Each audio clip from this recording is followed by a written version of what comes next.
Hello there, and welcome to Iowa Crossroads. This is what we call this when usually Jay Brooks is here with me. I'm the guy from 103.7 The Fox, and of course, Jay Brooks from 98.7 Kiss Country.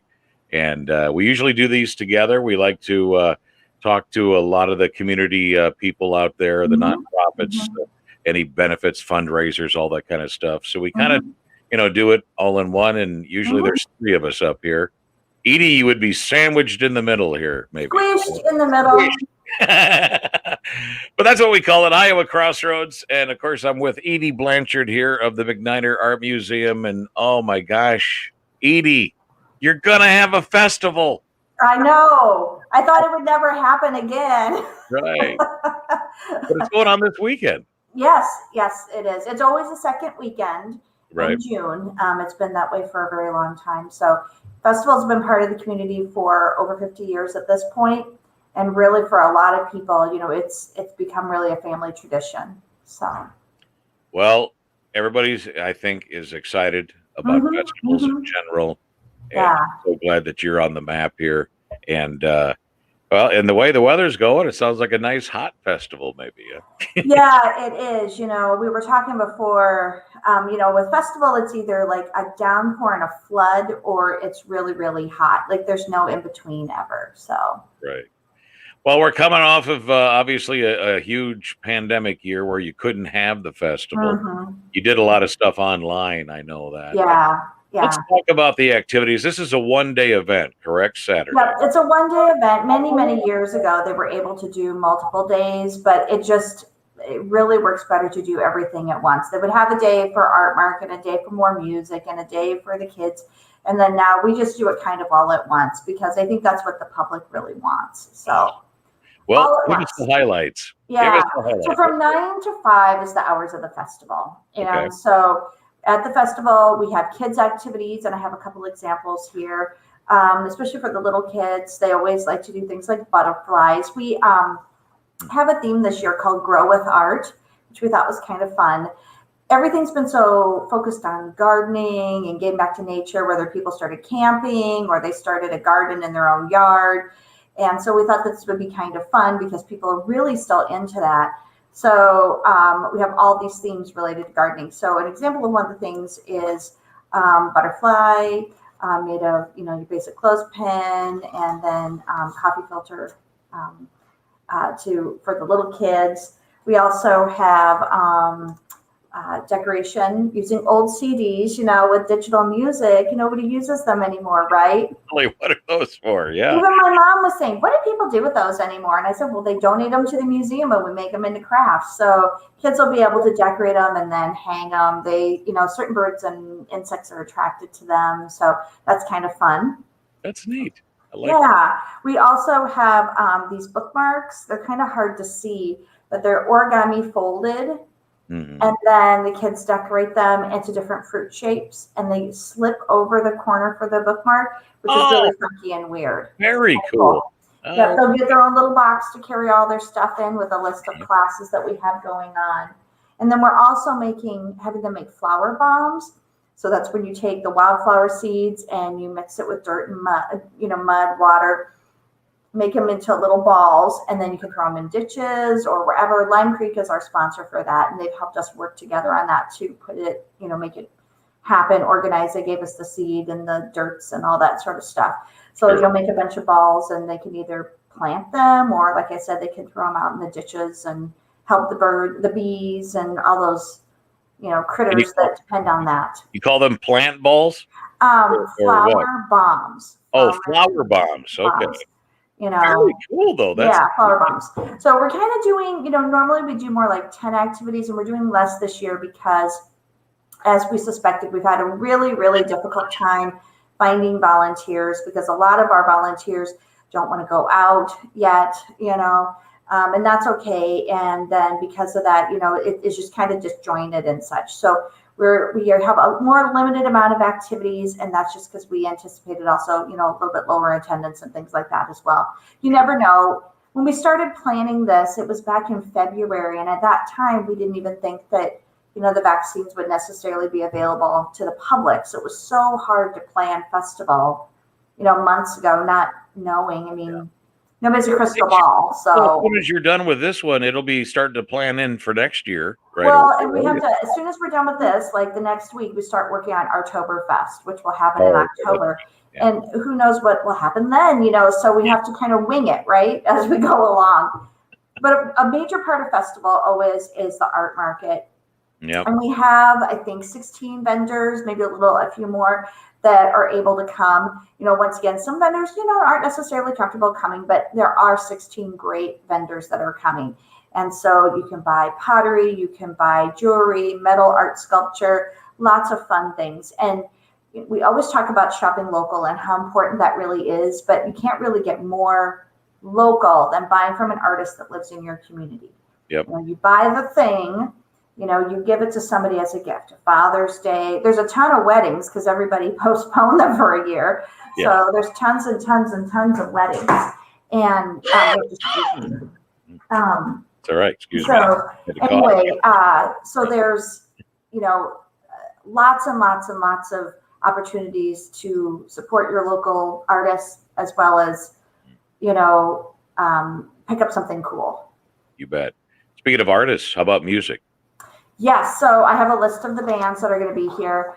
Okay. I do know that there was a lot of bands that were unable to perform because the venues closed or, so on and so forth. And there's a lot of times where we take and bring in bands from, Minneapolis or places like that. And what we decided to do this year was to bring bands that to North Iowa that belong in North Iowa, that the people live here and support them. So Sam Crosser, who is from your neck of the woods. He's great. Yes, he's great. He's going to come and bring some friends. I know, he's so awesome. And then the Mercury 3, which is another local group here that is really popular, and they play kind of like rockabilly music, and that should be pretty popular. And then Three Wheels and a Flat, which is Americana music, and they are going to be coming. And then we always have the municipal band come as we're a city department, and that's also really, really popular.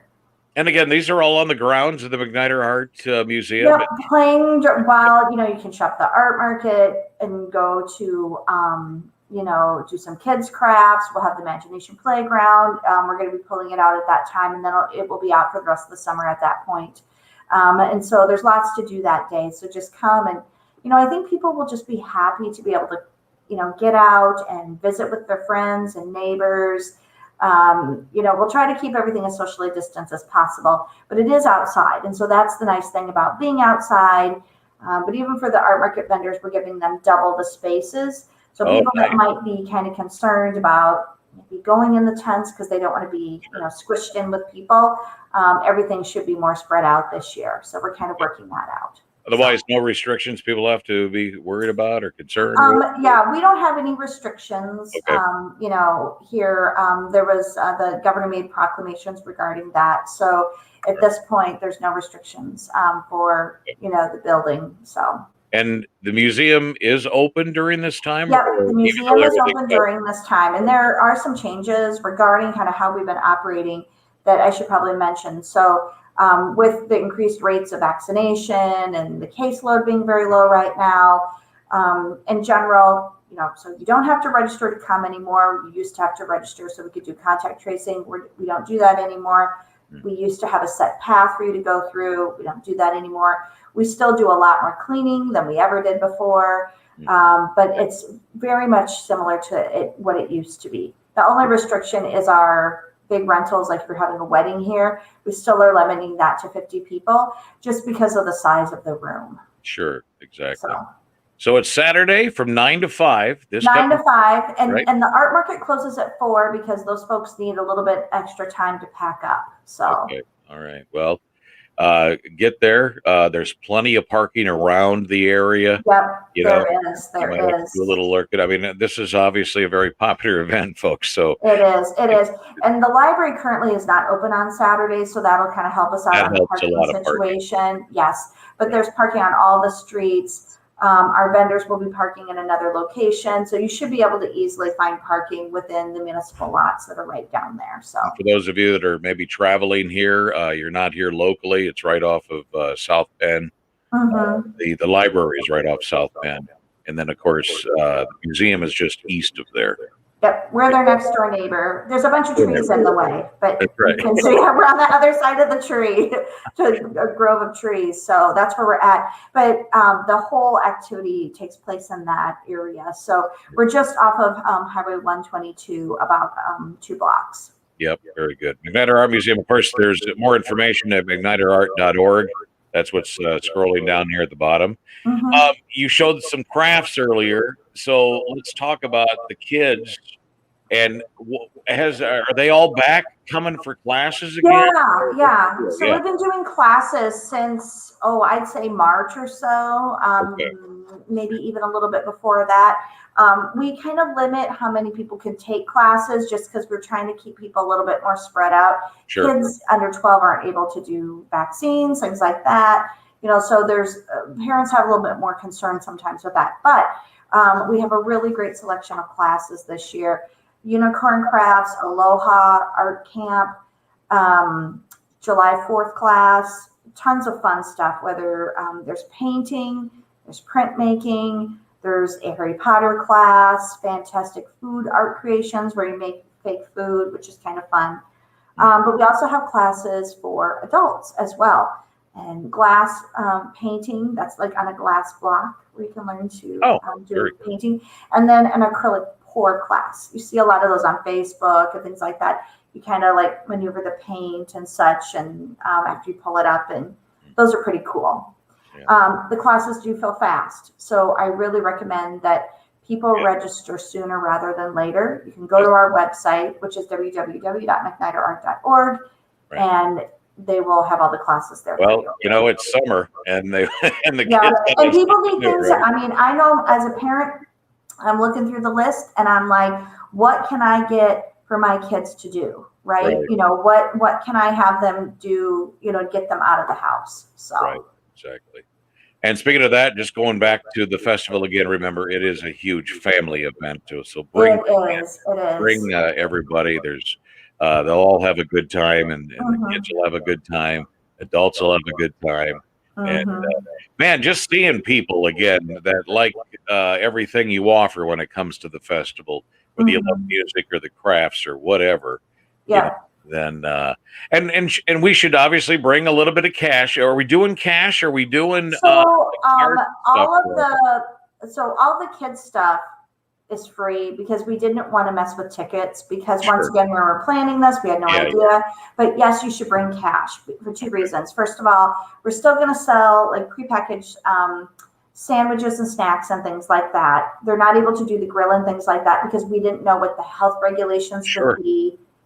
Because of COVID. So we had to plan this, as I tell people, we were figuring this out in February. So, but also your art record artists, a lot of them take debit cards, and some still take checks, but cash is always good. So we have plenty of change, obviously, but it's good to do. So I always like to, dig into the little things, Edith, because it's like, and that's an important thing for people to know also is, you don't need to bring a lunch. We do have things available for you to purchase. So, and I know people are going to be, sensitive to this, but we aren't doing a pancake breakfast this year because there was no way in the planning. I mean, how do you feed 600 people pancakes when at the time, restaurants weren't fully open when we were planning this. So, I hope people are understanding for this, and all of this will be back to normal by next year, but we're just like doing the best we can because, we planned this. And it's like Band Festival was the same way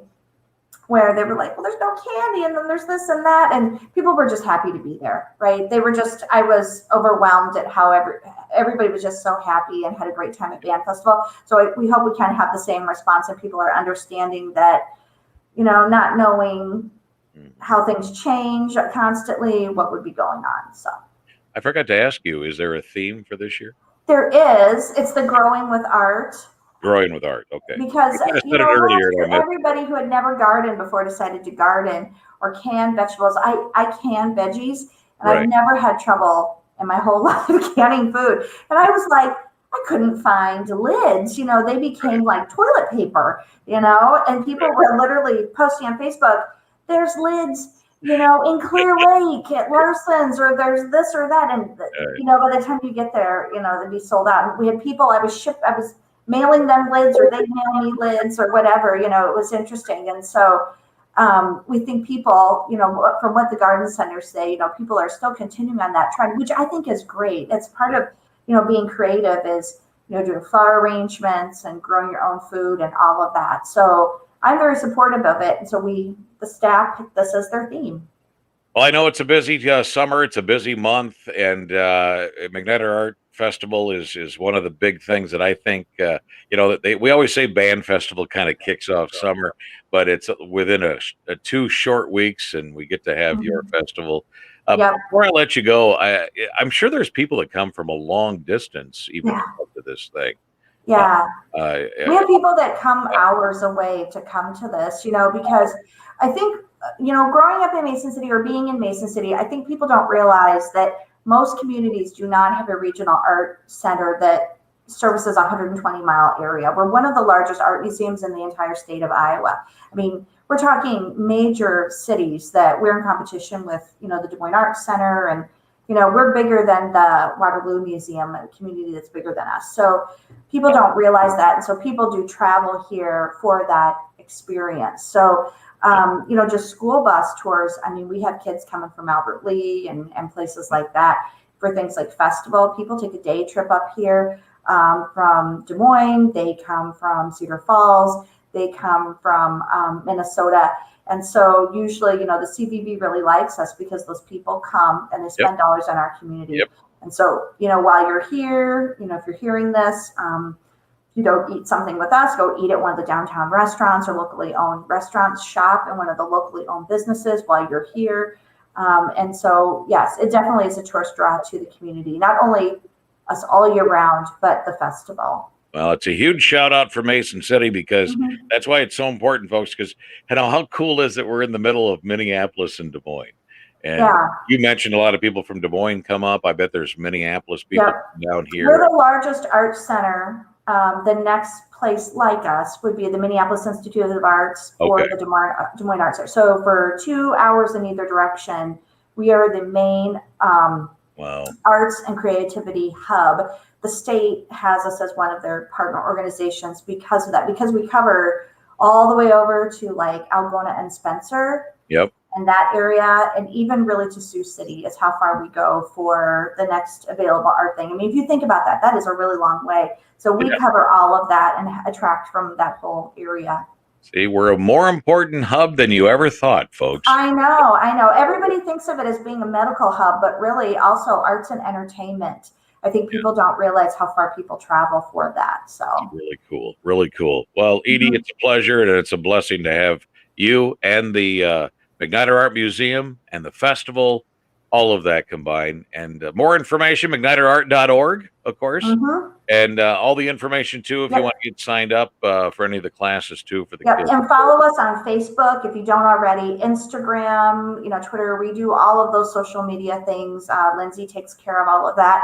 And so she will keep you up to date. We have an e-news if you really are new to the community and want to figure out what we have going on. We have a lot going on. I mean, I just touched on a very small amount of what we do. That's great. We got radio and social media both to get the word out, too. Yeah.